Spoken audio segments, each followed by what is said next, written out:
$10, you know? We do this because we love it. It's our passion, you know? So I just think a little support's not going to hurt. Maybe another question. The younger bands? Yeah. I can imagine that Mongols or take offense. They are glad to see their music is also online. I don't know, there's one of the guys right there. Yeah, let's ask him.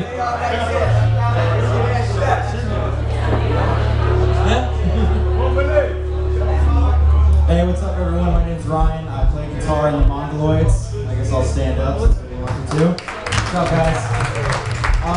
First I'm just going to thank these guys for taking us out on the road. It's been absolutely amazing. I've never been to most of these, actually all of these countries. It's my first time here. It's the first, not the first tour that the Mongoloids has done here, but my first personal time here. It's been an amazing experience. They really bring you into the family, and for a younger band, that's what you really need to get out there, to see and to meet people, and to hear the history and everything that they have to offer. It's, you know, an unforgettable experience. So I just like to thank them, and that's pretty much it. You know, it's been a great time, and I'm excited for the rest of it. You have another answering the question? If you want, you know, I'm not really an interview guy, but if you have a question, I'll answer it for you. I don't know, but the question was, so, I mean, as a band, as Mongoloid, I think it's very important that your music is on the Oh, for younger bands?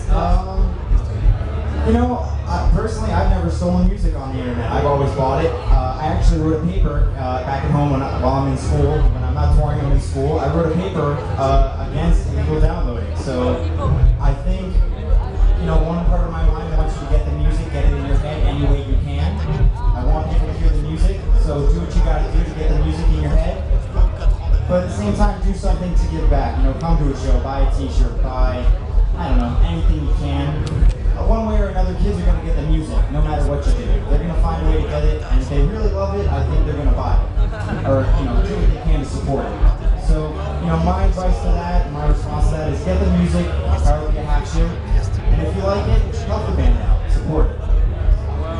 But I'm against the illegal download. Honestly, if you can steal the music, alright, fine, fuck it. It's easy, everybody does it. At least go to the show, buy a t-shirt. Yeah, I agree 100%. Alright, hold on a minute. I met this guy about 2 hours ago, and he gave me a story about Agnostic Front. Give the mic. Who's got the mic? Give the mic. Why don't you tell the story you told me a little while? I just met you, and he told me a story about Agnostic Front. Alright. Stand up. What's your name? My name is Chris, playing Coke Bust. When I was 14 years old, I went up to Roger. They were touring with The Business. They played in Washington, D.C. I was like, you guys are fucking awesome. When's the next time you're coming back? He was like, oh, in a couple months, blah, blah, blah. Who are you guys playing with? Bane, some other bands. Who else is opening the show? He's like, oh, I'm not sure. I was like, I'm playing in a band. I'm not going to give you the name of the band. When I played in this band, it was my very first punk band. And he's like, oh, you guys should play. And I was like, alright. Gave me his phone number, and I was like, shit, I can't call fucking Roger and Ray on the phone. So it took me maybe about a week to muster up the courage to give him a call. And I did, and he's like, alright, you guys are on the show. And I was like, shit.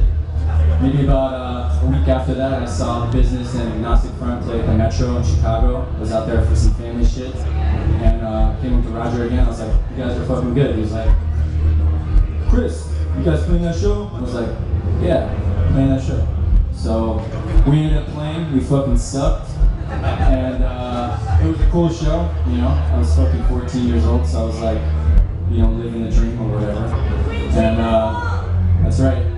And Vinny and Roger came up to our merch stand and were like, can you buy some demos selling my New York hardcore tattoo? And I was like, they're free. You can just have them. He's like, here's $10.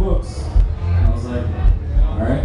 These guys are the coolest people on earth. And it's cool to meet people who are in these like influential bands that are, you know, very human. You know, they're not like rock stars, they're not celebrities, they're just like normal ass people. And you, even in the hardcore scene, you meet these people who are holier than thou, think they're more important than they really are, when in fact they're just dudes playing in hardcore bands or whatever. So it was cool. You know, I was thinking about this story all day. And I was like, if I see those guys, I'm telling them, you know. But so yeah, that's it. You're over here now, Chris, with us. Over here now.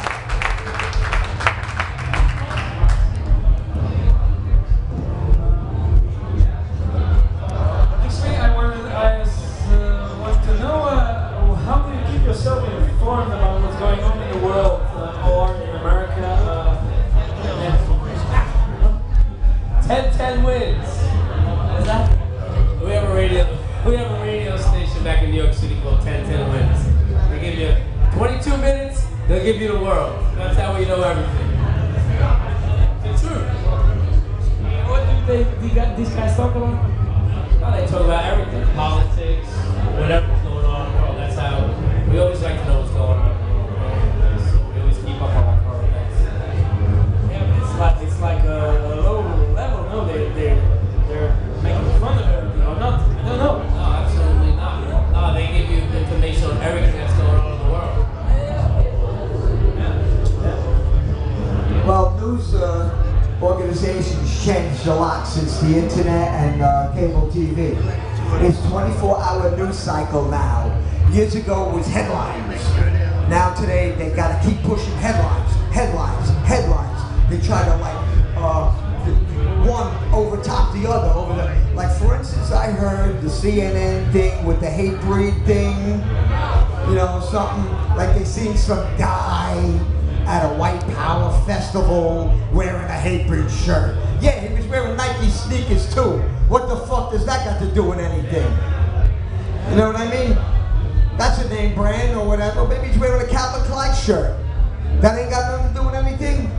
You know, so they always looking for, especially in America, racism, sexism, because it sells. And it, you know, right away, you know, and everybody wants to be politically correct. It's almost fucking sickening that, you know, that they want to use Trump this card over and over and over, you know, and brainwash you into like submission.